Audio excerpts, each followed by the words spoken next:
আসসালামু আলাইকুম। আজকে আপনাদের সাথে শেয়ার করব জেনারেল জার্নাল বা জাবেদা আমরা কিভাবে করতে পারি। তো এই জার্নাল করার জন্য আমি একটা প্র্যাকটিস প্রবলেম নিয়েছি। এই প্রবলেমটা আজকে সলভ করে দেব আপনাদেরকে। এই প্রবলেমটা নেওয়া হয়েছে আপনাদের প্রিন্সিপাল অফ অ্যাকাউন্টিংয়ের যে কিমেল কাইসুর বইটা আছে সেটার চ্যাপ্টার 2 থেকে। তো জেনারেল জার্নাল করার জন্য ফার্স্টে আমাদের কিছু সূত্র মাথায় একদম গেঁথে নিতে হবে। এই সূত্রগুলো যদি আমি জানি তাহলে জার্নাল বা জাবেদা করা একদম পানির মতো সহজ। তো সেটা কি, আমাদের যে বেসিক অ্যাকাউন্ট ছিল, বেসিক অ্যাকাউন্টিংয়ের ইকুয়েশন, সেই ইকুয়েশনে আমরা 6টা এলিমেন্ট পেয়েছিলাম। হ্যাঁ, 6টা এলিমেন্ট কী ছিল? Asset, expense, drawing, revenue, liability, capital. তো এই 6টা এলিমেন্টকে আমি ফার্স্টে কী করেছি, ফার্স্টে আমি তিনটা করে ভাগ করে নিয়েছি। তো সেইখানে অ্যাসেট, এক্সপেন্স, ড্রয়িং এই তিনটার নেচার একরকম, রেভিনিউ, লায়াবিলিটি, ক্যাপিটাল এই তিনটার নেচার আবার একরকম। সেই ক্ষেত্রে অ্যাসেট, এক্সপেন্স, ড্রয়িং এই তিনটা কী হয়, এই তিনটা যদি বাড়ে বা ইনক্রিজ করে সেক্ষেত্রে হয় ডেবিট। আর অ্যাসেট, এক্সপেন্স, ড্রয়িং এই তিনটা যদি কমে সেক্ষেত্রে হয় ক্রেডিট। আচ্ছা, এই যে অ্যাসেট, এক্সপেন্স, ড্রয়িং এই তিনটার নেচার তো একরকম, এইটার ঠিক উল্টা হচ্ছে রেভিনিউ, লায়াবিলিটি এবং ক্যাপিটাল। এটার ক্ষেত্রে কি হচ্ছে, এইটার ক্ষেত্রে বাড়লে ক্রেডিট আর কমলে ডেবিট। আপনারা ভিডিওটা পজ করে তারপর এই সূত্রটা লিখে নিতে পারেন, কারণ এইটা যদি জানেন, আমি বারবারই বলছি, তাহলে জার্নাল বা জাবেদা করা খুব সহজ। তো আমাদের যে প্র্যাকটিস প্রবলেমটা আমরা নিয়েছি, এই প্র্যাকটিস প্রবলেমে দেখেন যে বব স্যাম্পল একটা যে একটা কোম্পানি, তারা একটা বিজনেস স্টার্ট করেছে। তো সেপ্টেম্বর মাসে তাদের কিছু ট্রানজ্যাকশন হয়েছে। আর প্রথম ইনস্ট্রাকশনটা যে তাদের সেপ্টেম্বর মাসের জন্য জার্নাল করে দিতে হবে। আচ্ছা, তো ট্রানজ্যাকশনে পড়ে যাচ্ছি। জার্নালের জন্য আসলে একটা নির্দিষ্ট ঘর আছে। ঘরটা কীরকম, ফার্স্টে আমরা উপরে কোম্পানির নাম লিখবো, মানে টাইটেলটা লিখবো, তারপরে লিখবো জেনারেল জার্নাল। তো ঘরটা কাটতে হবে কীভাবে, আমরা এখানে ডেট লিখবো, অ্যাকাউন্ট টাইটেল অ্যান্ড এক্সপ্লেনেশন লিখবো, রেফারেন্সের ঘর কাটবো, ডেবিট লিখবো, ক্রেডিট লিখবো। এবার ডেবিটের পাশে আপনারা টাকা বা ডলার যে কোনো সাইন সেটা বসিয়ে দিতে পারেন। আর রেফারেন্সের ঘরে দেখেন কতগুলো রেফারেন্স নাম্বার দেখতে পাচ্ছেন। তো এটা যদি আপনাদের ম্যাথে রেফারেন্স নাম্বার দেওয়া থাকে তাহলে রেফারেন্স নাম্বার দিতে পারেন, আর যদি রেফারেন্স নাম্বারটা না থাকে তাহলে দেওয়ার প্রয়োজন নাই। আচ্ছা, কিন্তু রেফারেন্সের ঘরটা কিন্তু কাটতে হবে। এবার আমরা একটা ট্রানজেকশন করে আমরা অ্যানালাইসিস করি। ফার্স্টে সেপ্টেম্বরের 1 তারিখে বলছে যে বব ইনভেস্ট করেছে 20,000 টাকা ক্যাশ ইন দ্য বিজনেস। হ্যাঁ, এখন বব 20,000 টাকা ক্যাশ ইনভেস্ট করেছে। আমরা জানি ক্যাশ আমার কোম্পানির জন্য অ্যাসেট। এতে কি যে একদিকে আমার কি হলো, আমার বিজনেসে যদি ক্যাশ ইনভেস্ট করে আমার একদিকে ক্যাশ বেড়ে গেল, অর্থাৎ অ্যাসেট বেড়ে গেল। আচ্ছা, অন্যদিকে আমি 20,000 টাকা ইনভেস্টমেন্ট করেছি, তার মানে কিন্তু আমার ক্যাপিটালও বেড়ে গেছে। তাহলে আমরা কি জানি, অ্যাসেট বাড়লে কি হয় আর ক্যাপিটাল বাড়লে কি হয়? আমাদের সূত্রে বলছে যে অ্যাসেট যদি বাড়ে তাহলে হয় ডেবিট, আর অন্যদিকে এই যে আমাদের ক্যাপিটাল সেটা যদি বাড়ে তাহলে হয় ক্রেডিট। তাহলে আমরা জার্নালটা কী দিব, ফার্স্ট আমি তারিখটা বসিয়ে দিচ্ছি। এরপর যেহেতু আমাদের ক্যাশ বেড়ে গেছে, ক্যাশ আমাদের asset item, so cash debit 20,000 টাকা। অন্যদিকে আমার ওনার্স ক্যাপিটাল বেড়ে গেছে, সেই জন্য ক্যাপিটাল ক্রেডিট 20,000 টাকা। আচ্ছা, তাহলে এখানে একটা জিনিস আছে যে যারা অ্যাকাউন্টিংয়ের স্টুডেন্ট আছেন, যখন ম্যাথ করবেন এই জার্নালের ক্ষেত্রে একটা জিনিস খেয়াল রাখতে হবে যে এই যে আমাদের ডেবিট এবং ক্রেডিট দুইটা অ্যাকাউন্ট, ফার্স্ট যেটা আমরা ডেবিট লিখলাম সেটা থেকে একটু সরিয়ে কিন্তু ক্রেডিট আইটেমটা লিখতে হয়, এটা একটু মাথায় রাখবেন।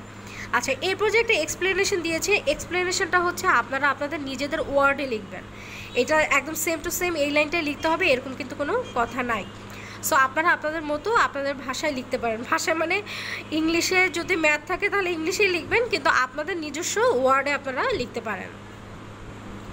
এরপরে আমাদের সেপ্টেম্বর 2-এ বলছে, আমাদের সেপ্টেম্বরের 2-এ আরেকটা ট্রানজ্যাকশন ঘটেছে। এখানে বলছে যে কোম্পানি পেইড করেছে 1,000 টাকা cash for store rent for September. আচ্ছা, স্টোর রেন্টটা কি, যে যখন আসলে কোম্পানিতে কি করতে হয়, যে অনেক সময় আমাদের স্টোর নিতে হয়, সেটা রেন্ট মানে ভাড়া। তো সেই আমাদের কি করতে হয়, যে কোম্পানিকে ওই রেন্টের বিনিময়ে আমাকে ক্যাশটা পে করতে হয়, বা রেন্ট এক্সপেন্স, এটা আমার কোম্পানির জন্য একটা খরচ। আচ্ছা, তাহলে একদিকে দেখেন আমার খরচ বেড়ে গেল, এটা আমার রেন্ট এক্সপেন্স, অন্যদিকে কি হলো, আমার ক্যাশ কমে গিয়েছে, কারণ আমি যেহেতু ক্যাশটা পে করব তাহলে তো আমার কোম্পানিতে ওই ক্যাশটা থাকছে না, তাহলে আমার ক্যাশটা চলে যাচ্ছে।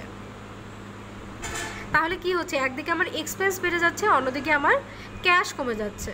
তাহলে এখানে একটু দেখেন যে আমাদের বলেছি এক্সপেন্স বেড়ে গেলে আমাদের ডেবিট হবে, আর অন্যদিকে আমার ক্যাশ, যেহেতু আমার অ্যাসেট আইটেম, ক্যাশ কমে যাচ্ছে সেহেতু আমার ক্রেডিট হবে। তো সেটাই আমরা দেখতে পাচ্ছি যে আমাদের সেপ্টেম্বরের 2 তারিখে আমার জার্নাল দেওয়া হয়েছে যে আমার রেন্ট এক্সপেন্স হচ্ছে ডেবিট 1000 টাকা, আর অন্যদিকে হচ্ছে আমার ক্যাশ ক্রেডিট 1000 টাকা, যেহেতু আমার ক্যাশ চলে গিয়েছে। এরপর আমার ট্রানজ্যাকশন আমি 3 নাম্বার বা 3 তারিখে আসলাম। 3 তারিখে বলছে যে পারচেস ওয়াশার অ্যান্ড ড্রায়ার, যেহেতু এটা আসলে একটা লন্ড্রি বিজনেস ছিল, তো ওয়াশার এবং ড্রায়ার এই কোম্পানির জন্য হচ্ছে ইকুইপমেন্ট। তো সে হচ্ছে এই ইকুইপমেন্টটা কিনেছে কত টাকা দিয়ে, 25,000 টাকা দিয়ে। তার মধ্যে পুরো টাকা তারা ক্যাশে পে করে নাই, 10,000 টাকা তারা ক্যাশে পে করেছে, আর হচ্ছে তাদের একটা নোটস পেয়েবল আছে যেটা হচ্ছে 15,000 টাকা। নোটস পেয়েবল হচ্ছে এটা কি, যে আমার পাওনাদার।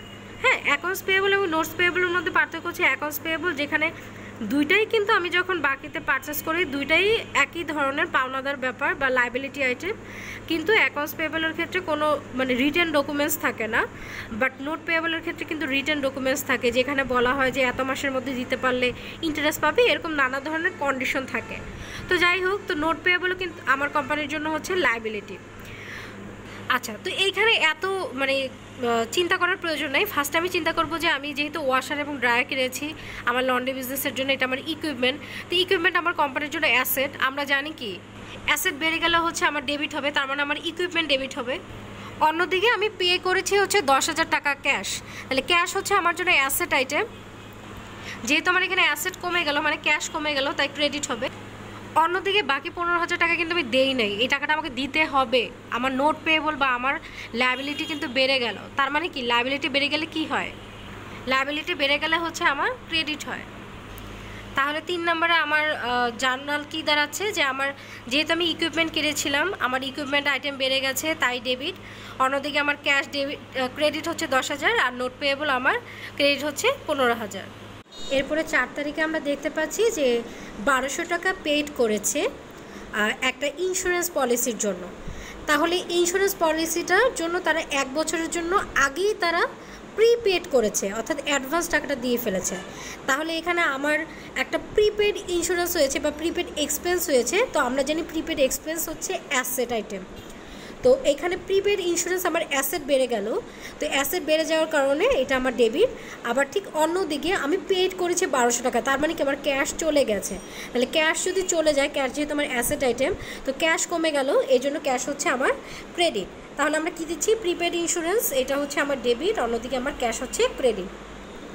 অন্যদিকে আমি 10 তারিখে দেখতে পাচ্ছি যে আমি একটা বিল রিসিভ করেছি, আমি একটা অ্যাডভার্টাইজিং দিয়েছিলাম, এই জন্য হচ্ছে আমি একটা বিল রিসিভ করেছি। এবার বিল আমরা আসলে কখন রিসিভ করি, যখন হচ্ছে আমি ক্যাশ পে করি নাই কিন্তু আমি একটা বিল পেয়েছি। তো বিল পাওয়া মানে কি, আমি ক্যাশ এখনও পে করি নাই, আমি একটা সুবিধা নিয়েছি, সেই সুবিধার জন্য আমাকে ক্যাশ পে করতে হবে। তো এখন ক্যাশ যদি আমাকে পে করতে হয়, তার মানে কি আমার পাওনাদার বেড়ে গেছে, মানে আমার লায়াবিলিটি আইটেম বেড়ে গেছে।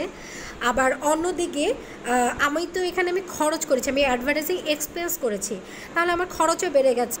তাহলে খরচ বেড়ে গেলে আমার হচ্ছে ডেবিট হয়। আবার অন্যদিকে যেহেতু আমার লায়াবিলিটি বেড়ে গেছে, তাহলে লায়াবিলিটি বেড়ে গেলে হচ্ছে ক্রেডিট। তো এই জন্য 10 তারিখে আমরা দেখতে পাচ্ছি আমাদের অ্যাডভার্টাইজিং এক্সপেন্স হচ্ছে ডেবিট 200 টাকা, আর অন্যদিকে আমার অ্যাকাউন্টস পেয়েবল ক্রেডিট 200 টাকা। এরপর 20 তারিখে দেখতে পাচ্ছি যে বব হচ্ছে 700 টাকা ক্যাশ তুলে নিয়েছে তাদের পার্সোনাল ইউজ করার জন্য। তো আমরা জানি যখন ব্যবসা থেকে পার্সোনাল ইউজ করার জন্য ক্যাশ তুলে নেওয়া হয় ওটাকে বলা হয় ড্রয়িং। তো দেখেন এখানে বলা আছে যে ড্রয়িং আসলে এখানে বেড়ে গেছে, এই জন্য এটা কী হবে, ডেবিট। আবার অন্যদিকে টাকাটা যেহেতু আমি তুলে নিয়েছি, তার মানে কি টাকাটা আমার বিজনেস থেকে চলে গেছে, টাকাটা হচ্ছে অ্যাসেট আইটেম, টাকা যেহেতু চলে গেছে সেহেতু ক্যাশ হবে কি, ক্রেডিট। তাই 20 তারিখে ওনার্স ড্রয়িং হচ্ছে আমার ডেবিট আর ক্যাশ হচ্ছে আমার ক্রেডিট।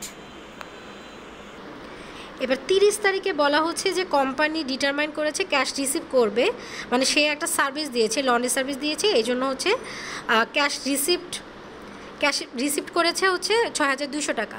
তাহলে ক্যাশ যেহেতু আমি রিসিভ করেছি, তার মানে আমার ক্যাশ বেড়ে গেল, এই জন্য আমার অ্যাসেট বেড়ে গেল, ডেবিট। আবার অন্যদিকে কি হয়েছে, আমি সার্ভিস দিয়েছি, তার মানে কি আমি সার্ভিস দেওয়ার কারণে আমার রেভিনিউ বেড়ে গেছে। তাহলে রেভিনিউ বেড়ে গেলে কি হয়, রেভিনিউ বেড়ে গেলে হচ্ছে ক্রেডিট। তাহলে ক্যাশ হচ্ছে আমার ডেবিট আর অন্যদিকে আমার সার্ভিস রেভিনিউ হচ্ছে ক্রেডিট। তো অঙ্কটা হচ্ছে আমরা সলভ করে ফেললাম। তো অ্যাকাউন্টিং রিলেটেড যদি এরকম আরও ভিডিও পেতে চান বা টিউটোরিয়াল পেতে চান তাহলে আমাকে কমেন্ট করে জানাবেন, এবং যদি আজকে নতুন হয়ে থাকেন তাহলে অ্যাকাউন্টিং রিলেটেড আরও ভিডিও পেতে আমার চ্যানেলটি সাবস্ক্রাইব করে আমাদের সাথেই থাকুন।